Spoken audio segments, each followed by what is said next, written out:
Alright, ETV Uganda, thank you so much for watching. Yona gye musinzira okuba nti mutulaba mwebale nnyo mwebalire ddala.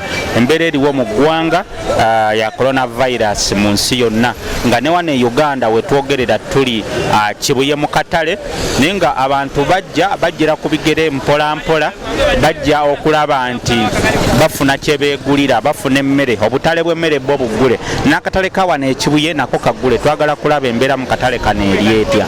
Mpola mpola bw'otunuulira wano akatale k'e Kibuye kali wano n'okumpi ne roundabout y'e Kibuye gye wandiise enkulungo ya Queens waawo bwetyo, awali ekkubo eridde Nateete, awali ekkubo eridda ku Entebbe Road, awali ekkubo eridde e Katwe. Saawa wennyini we tuli. Kakati wano okuyitawo bo balina enteekateeka ze baataddewo, emiguwa gye baasibye wano.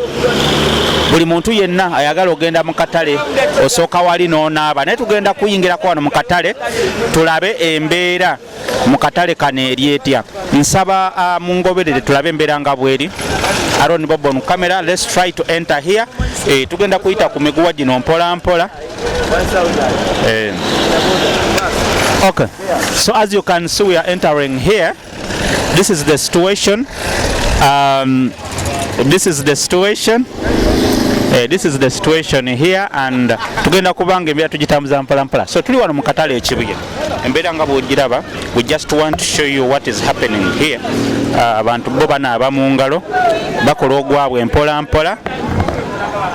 As you can see, people first banaaba mu ngalo. So we are going to do the needful here.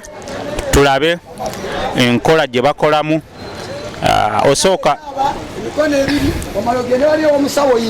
Osooka kunaaba mu ngalo, as you can see. Onaaba wano mu ngalo, then n'olyoka olaba ekiddako. So onaaba mu ngalo n'emikono ebiri. Waliwo abakulu abayambako abantu okubalagirira ekyokukola. This is the situation as you can see. Abantu tebajeemedde biragiro bali mu kunaaba mu ngalo, which shows that response simbi nnyo. Bannayuganda bakikkiriza ekyokunaaba mu ngalo. It's unusual but majority of them are adhering to that. Banaaba mu ngalo. Tetunafuna wano mbeera ya muntu yenna ajeema kugamba nti nno gaana okunaaba mu ngalo. So this is the situation. Nange embeera nga bweri ngenda kugenda naabe mu ngalo. As you can see. So situation bwetu bweri nange kansooke naabeko wano mu ngalo mpola. So batugambye onaabe emikono gyombi.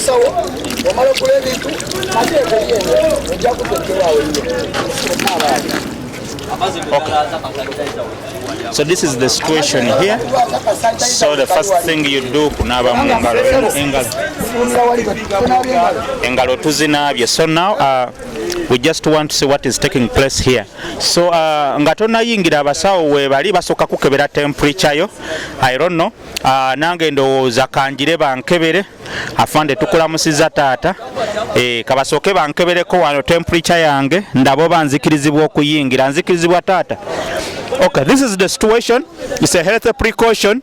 Ne cameraman naye kaba mukebere balabo bakkirizibwa aleme kuyingira buyingizi. Thank you. This is the current situation. Mu katale abantu webali mpola mpola abatunda emmere. We just want to show you the situation as it is. Okwawukanako n'obutale obulala, there is a bit of organization here as you can see. A lot of bit of organization here. There is a very big distance abantu gye bagulira n'abantu abatunda ebintu nga webali. Okay. Abalina. Okay. Abasawo. Okay. So we're going to see what we are going to do. This is the current situation. This is Kibuye market. Abatunda ebyokulya buli omu bali spaced. Buli omu tewali ali kumpi na munne. Nenga n'abagula embeera nga bwe mugira bwetyo bwetambula. There is some bit of spacing. Embeera bweti bweri mu katale. So tugenda kuba nga twogerako n'abasuubuzi abamu batubulira embeera eno eya kalantini ebayisizza etya. Tugenda kuba nga twogerako nabo omu ku omu. We want to see the situation. Embeera bagirabye batya. Abatunda ennyaanya, abatunda bbiriŋŋanya, abatunda ebyokulya byonna. Emidaala gyonna gisigadde miggalo okujjako gyokka egitunda ebyokulya. So we are going to be speaking to some of them.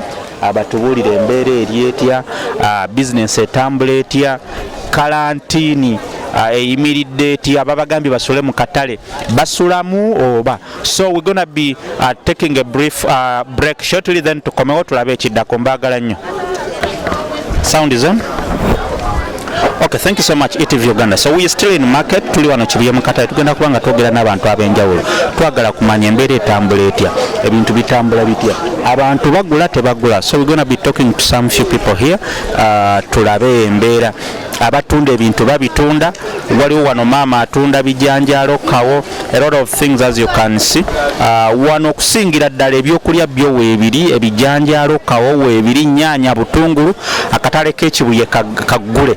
So twagala kwogerako n'abantu mpola mpola, abanaabasobodde tujja kuba twogerako nabo mpola mpola tulabe embeera nga bwetambula. So this is the situation. So tobeereyo n'ogamba nti akatale si kaggule, wobanga obeera mu Makindye nearby, akatale k'Ekibuye ko kaggule. Abantu bakola emmere mweri, kyetunaka confirminga ye bbeeyi, tetumanye bbeeyi yakyuseemu oba yasigadde nga yeeyo. So that is the situation, nenga tugenda kubanga atukuwa buli kimu nga bwe kitambula. Maama munnyuka mugenda wekiri embeera yo simbi nnyo naye era si nnungi bwe batyo mpola mpola. Bali badde bajja naye abasinga otugulako bamanyiira otambulira mu ntambula zaabwe. Kati okusinziira gye bava, oli waba talinaawo kagaali oba kapiki, kati aba takyadde mu katale. Obanga alina owa boda watera omuleeterangako ebintu.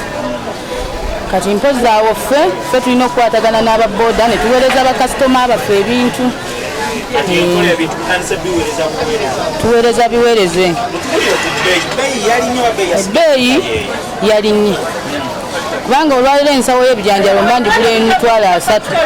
Ng'emabegako mbadde ndigula emitwalo oba 22. Eba yalinnyiddde ddala. Kubanga n'entambula owa boda waba leero abadde akuleetera 5,000. Kati waakiri olwaliro akwongezaamu 1,000. Kati n'ebbeeyi oba olina ogyongezaamu.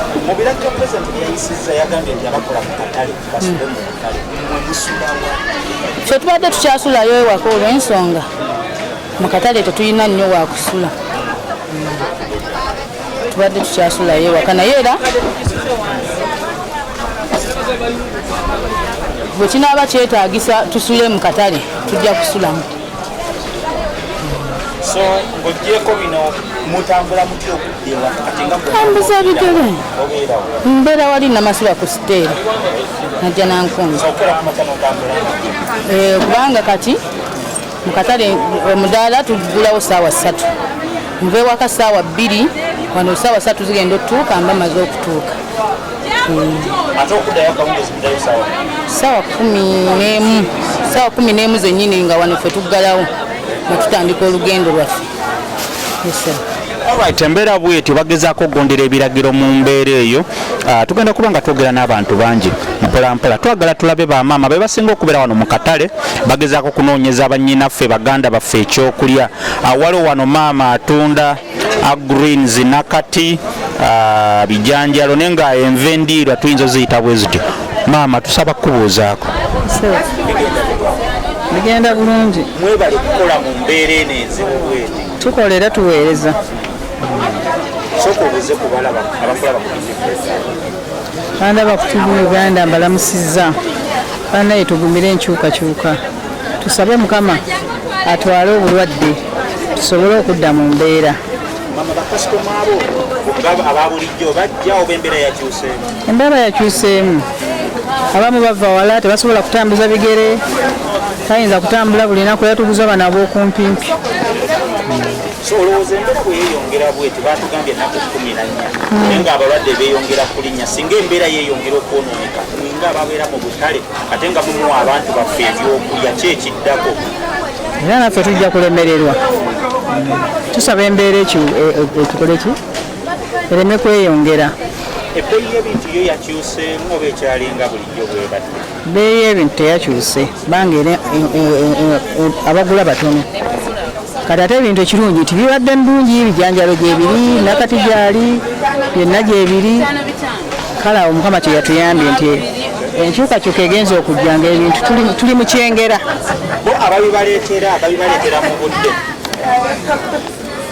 Tetyo mu budde kubanga ebintu bino babadde babireeta kiro ne tubisuubira ku makya kati oleda tugenda okutuuka e Nakasero nga babireese dda. Kakati musuubira Nakasero ate okuva wano otambula paka Nakasero? Ntambula okuva gye nsula paka Nakasero. Kati awo nenfuna ababooda babituleetera olumu tukuba essimu baba betugulako ne babitika ne babireeta.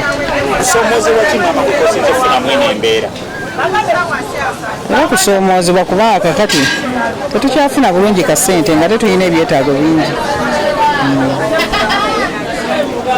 Mama tweyanziza nnyo. Okay, this is the current situation. Tuli Kibuye mu katale tugezaako okulaba embeera nga bweri. Abantu bye batunda bitambula bitya. So nsaba mutugoberere tubeere nga tutambula mpola mpola. Waliwo wano omukyala wano atunda butungulu nnyaanya weebiri. Mama wano wammeka wano? Nnyaanya ebbeeyi ndaba nga eyakyuseemu. Yakyuseemu okusinziira ku mbeera entambula. So nenga bakasitoma bali batyamutu.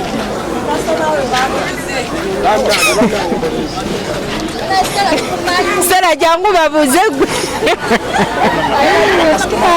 Amma tebakyajja batambuza bigere kati abamu bagula ku byalo mbeera si nnungi. Ate nga batugambye katugenda kukola mu nnaku okolayo mu wiiki ennaku 2 n'otuula eka. Mbeera so nkya. Enkya wendi ate omulala agenda kubeerawo ate okutandika n'olwokutaano.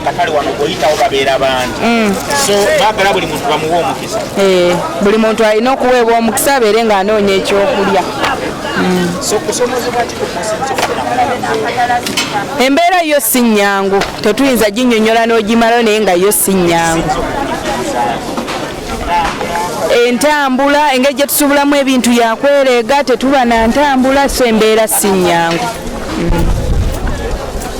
Alright, this is the current situation. Tuli mu katale Kibuye market era nga tugezaako okwogerako n'abasuubuzi. Ebyokulya byomu ebiri togenda kwekwasa kintu kyonna, so tugenda kubanga era tweyongera okwogerako n'abantu bangi. Twagala tulabe embeera eri etya mpola mpola. We're gonna be speaking to some people here. Mpola mpola tulabe abatunda bye batunda, obutunda weebuli, abaagala ebyokunywa osobola okujja wano e Kibuye n'obanga ofuna buli kimu kye weetaaga. Omukulu taata ogamba ote? Gwali wano? Esewo. Genda mpola bitambula mpola sewo. Kati mubala bumeke obukumi obutunda? Mubala butaano lukumi sewo. Embeera nga yeyonoonese nnyo. Anti ebintu ebirala. Si bwetyo. Bulijjo tubala obuna bwe butyo. So kakati bakasitoma bw'obalabako? Bakasitoma bajja mpola mpola ng'embeera bw'eriwo nga bw'ogiraba. Kusomozebwa kikusinza okusanga mwene embeera tebitambula kubanga abantu bajja buyise ku makya babagambye okujja ssaawa emu bagenda otuukaana ate bagamba mujjewo ate mubuti netubeera wano mu katale mujja ssaawa meka ne muvaawo ssaawa? Batugulira 12 kitundu. Kati tuteekateeka vuba kuba zigenda kubeera ssaawa 10. Ssaawa 10 muvaawo? Tuba tuvaawo. Mugezeko ate okutambula okudda gye mubeera? Alright, embeera bweti bweri. Tugenda kubanga twogerezeganya. Waliwo eri abakulu abatunda ennyama. We want to have a word of them. Ennyama bagyongeza kuba obutale bw'ennyama babusibye. So njagala tutambule mpola mpola. We try to see the situation here in the market. Nenga ebyokulya amatooke mwegali, buli kimu mwekiri. So we just trying to walk around here tulabe embeera nga bwetambula.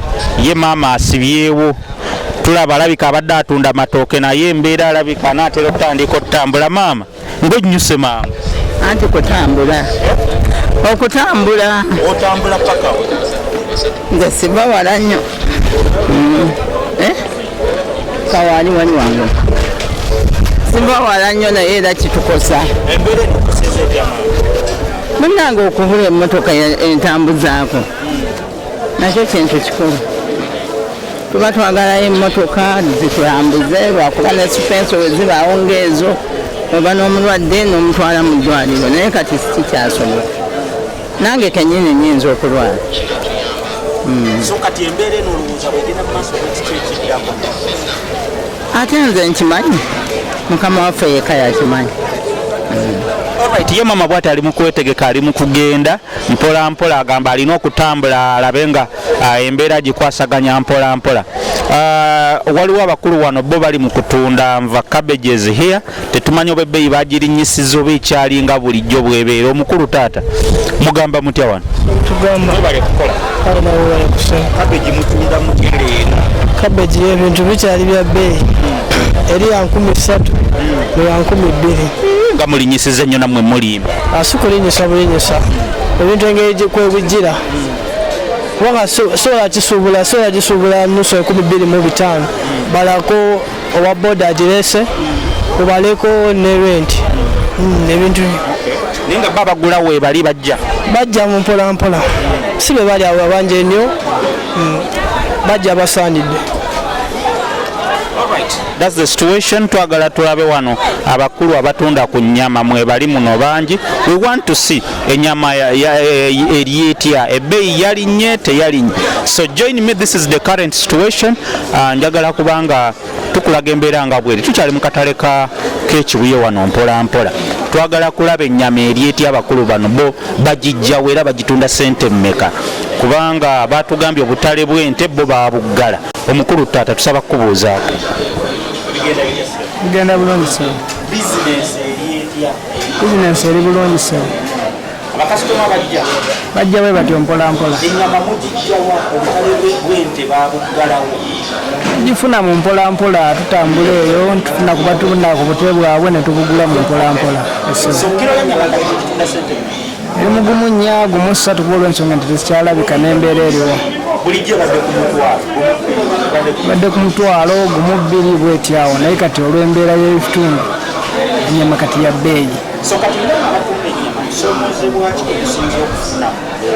Mbeera eriwo olw'obulwadde buno obuliwo, abantu bali waka tebakyakola, tebalina ssente, ennyama tekyatambula bulungi lwasonga nti abantu banyigirizibwa, abasinga bonna emirimu bagiggadde tebakyatambula, kati ate baba tebakola nabo batasobola kubaako gwoguza, baba bali waka. Embeera gye tutambuliramu kati tuli mu mbeera mbi, naye inshallah tusabe mukama atuyambe ekirwadde kino. Teri amanyi, Katonda yasinga otumanya ku byonna, kubanga kati gwe tosobola kutegeerera Katonda ate tusobola kumanya nti gwe kinaddako okimanyi. Allah yasinga okumanya mu byonna ekirisa. Toyanziza, we are still in Kibuye market. Twagala okulaba embeera nga bweri mpola mpola. People are trying to, as you can see, the market is a little bit organized, not so busy, naye abantu mwebali abatonotono, abagula emmere mwebali, abatunda mwebali, naye bajja omu ku omu ne bajja ne bafuna kye baagala ne bagenda. So this is the current situation. Bw'oba obeera mu bitundu by'e Makindye, osobola okujja wano n'oba ng'ofuna ku kyokulya newankubadde ebbeeyi yalinnyeemukko naye nga tewali kyakola, nabo bagamba ebintu bizibu nnyo okubifuna, babijja wala, ababireeta ababirinyisiza ebbeeyi, entambula nzibu ddala. So that's the situation. So mbagala nnyo yonna gye musinza okuba nti mutulaba, tugenda kubanga tubawo ebirala bingi nnyo. Mwekumire ku ETV Uganda, mbagala nnyo. Aaron Bobo no camera, thank you so much for watching. Okay, tuli mu katale ekibuye wano tugezaako okulaba nti tubaako kibye tugula mpola mpola. This is the current situation. Nange nkuta akaveera nina byenguze wano, so we just want to see the situation. Temumbuuza birimu naye nina byenguze. So this is the current situation here. We are still in Kibuye market, tugezaako okulaba embeera nga bwetambula. Ennyaanya, njagala ku nnyaanya wano, simanyi ennyaanya oba okay. Mama, obadde osibyewo? Zengedde nnyo, tunoonyeyo embisibisi. Jangu tudde side zeeri. Okay. Njagala gula ku nnyaanya ndyoke nve mu katale wano kubanga sirina nnyaanya waka. Let me try to see how best I can get this. Njagala kulaba nyaboggalawo tukomyewo, twagala ku nnyaanya. Simanyi oba otunda otya wano wenyimiridde we watuufu oba nyimiridde wala? Watuufu we wano? Ewatuufu weewe. Tebajja kuguza. Okay. Wano we munjagala wano. Okay.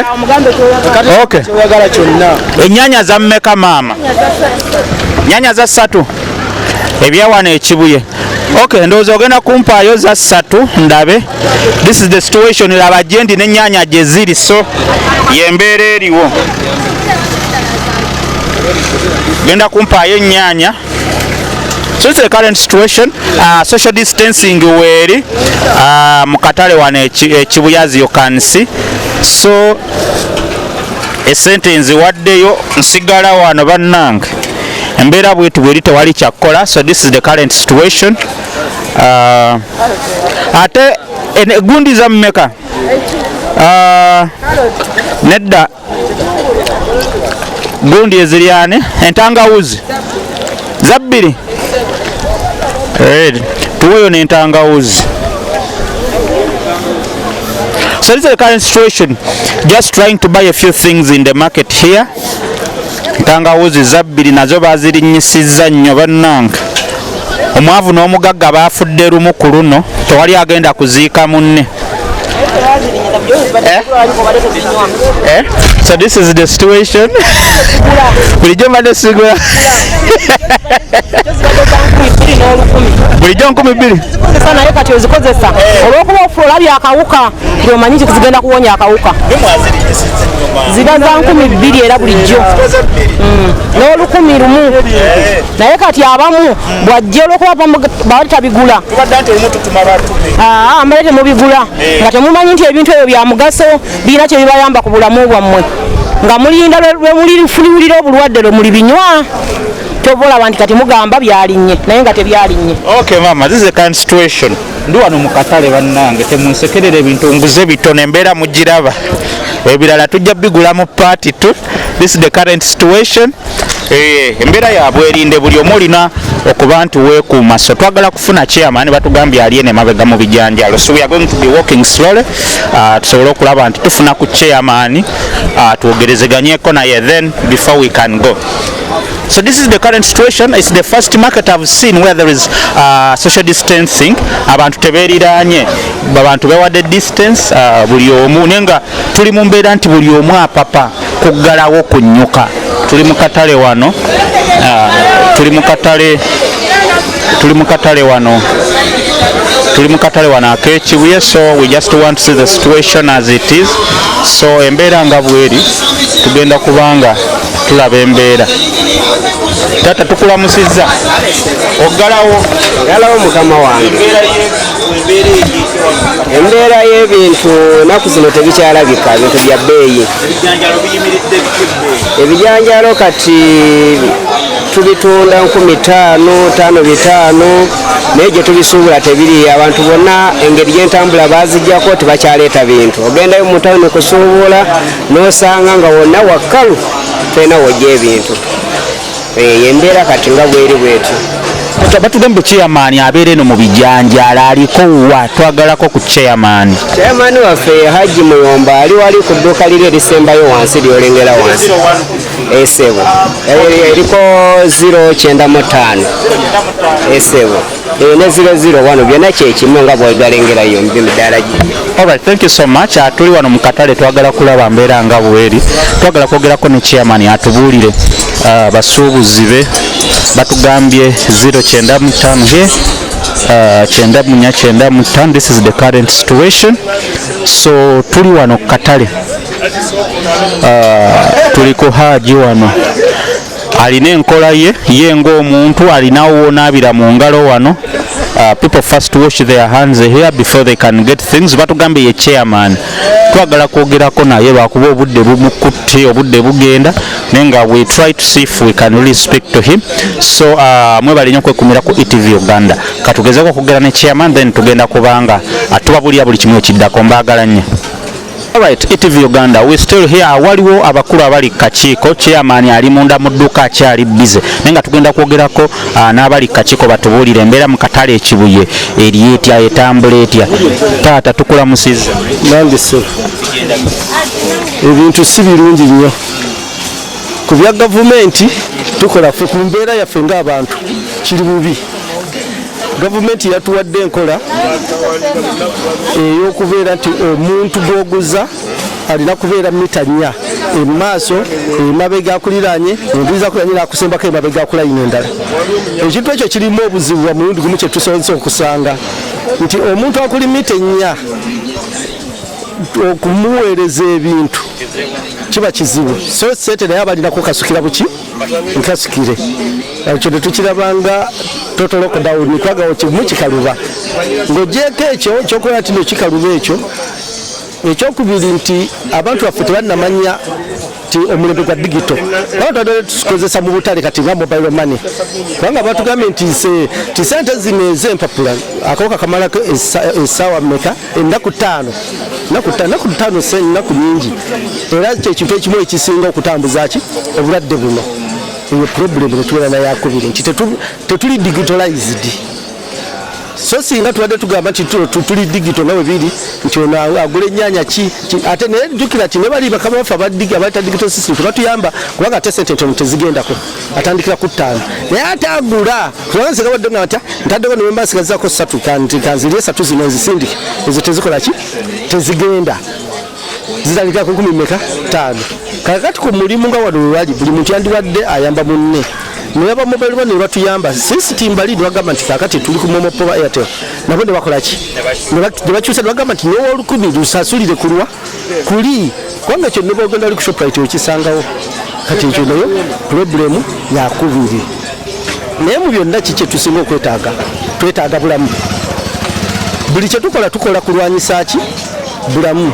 Ndowooza kino ate kyandibadde ekiseera ekya challenge ffe nga bannayuganda olwolwaleero naffe okubeera nga tebagenda kutunyoma tuddire bano ba herbalist bwe tubadde tulina bageze ku ddagala lyabwe kubanga ekituufu tulinawo wano eddagala eryawakafuba akakalaakirya biki byonna tubadde tubirina naye ate bo tebawadde mukisa eraza obulwadde buzze tulinamu wano enkoledda zetwalinga tukozesa nga zaagala ofaanagana obulwadde buno okweyoteza kwabeerangawo fumba amazzi nowebika muli mwonna eryali ga ddagala olwaliwo ngamba okulya akatungulu cumu kunywatabwennimuki eryo ddagala naye bali tebatubuli abantu abasuuse basuuse batya abalala batugala ti bakozesa simanyi kuyini kyate webamuweza ti ate kino naye bahabalist eddagala lyonna liva mu bino habos batuyambe gavumenti eddire ku bahabalist egezese ku ddagala erimu lye basinga okulanga eryalubyamira tulabe naffe tulinako omutendera kwe tuli kubanga ne luli mu bazungu kyali kibalemeredde ku ddagala ekibobe tetubeerawo ne profesa sali eyalivumbula naye ngaakozesezza lino lyaffe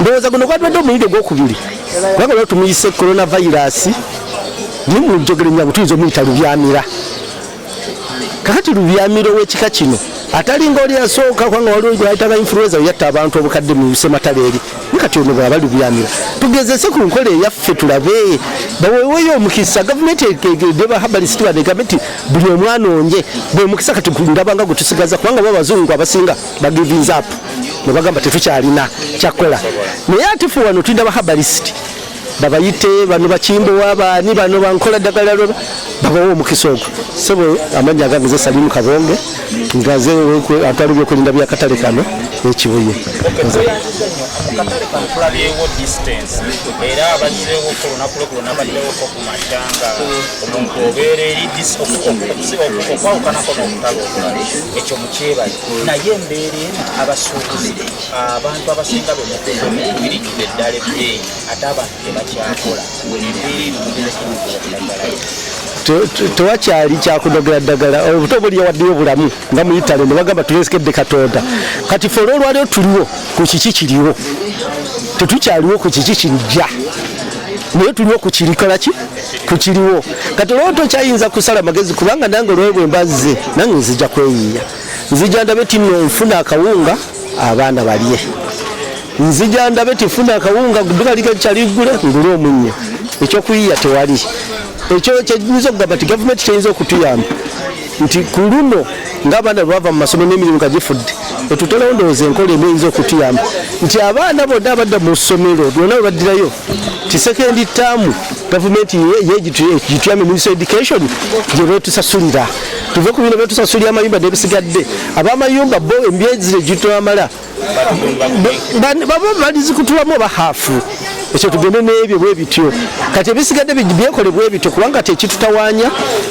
ng'ogyeko olubuto tulina abaana abasoma n'abalala abapangisa bye bintu bisatu bisinga okukola ki olutawaanya bw'ofuna ekyokulya nolaliikirira landiroodi bw'omala ogalaliikirira landiroodi bwewagamba nti bulinga obuweddeyo olwo omutima ne gukubira omwana agenda okusoma kati awo n'olaba nga oli challenged nti ebikusomooza tebigenda kuggwayo naye nga weebiri obulamu tetwabugula naye tubwagala kati tetukyayiza kugamba nti kino nze solution eri emu era gyenzeemu negamba nti gavumenti zambe tuyambe tugezese ku ddagala ly'abahabarisiti abali wano ebagambe nammwe ekyo ekiseera muveeyo mulabe kubanga buli muntu kati kyaliko kyekyo ebisigadde tubireke kubanga tunoonya bulamu byonna byogamba nti nkoze ntya okufuna ki olina kufuna ng'oli mulamu tolina kyogenda kufuna amagombe olina kufunirawa wano kudini oddire ku ddagala eryaffe eryawano oliwonya akafuba oba kalaakirira oba eliwonya libyamira egezese ku balwadde erabe naffe tulina wano research institute nagira beriya virus naye ddala ffe tetulinawo research institute ndala tutandikire ku ekyo nga basinga okugamba nti ono lubalala ono simanyi kalaso ono ki bakozeseko ku ekyo tweyanziza nnyo. Alright, ETV Uganda, this is the situation. Abantu mu katale banyuka okulaba nti badduka batambule. So thank you so much for watching. Naje tutandikidde mwebale nnyo. Aaron Bobo mu kamera naffe tulina bye tufunye mu katale wano naye katuberekereze tunyuke kuba naffe gye tugenda olunaku lwaleero tugenda kubanga tutambula butambuzi. Mbagala nnyo. Thank you so much for watching. Nga bali mu UAE, United Arab Emirates, Dubai, Abu Dhabi, Bahrain, Sharjah, abali mu UAE, abali mu Oman, Bahrain, Saudi Arabia, abali Singapore, Malaysia, abali Shanghai, abali South Africa, abali mu Europe wonna UK, abali mu United States, Canada. Thank you so much for watching. Mbagala nnyo baganda bange. Mukama Katonda abankuumire naye munaabe mu ngalo, temweriranya abantu, temukwata abantu mu ngalo. Musobole okulaba ntangira ekirwadde kino bannange musigale ewaka obulwadde bwa ddala. Mbagala nnyo.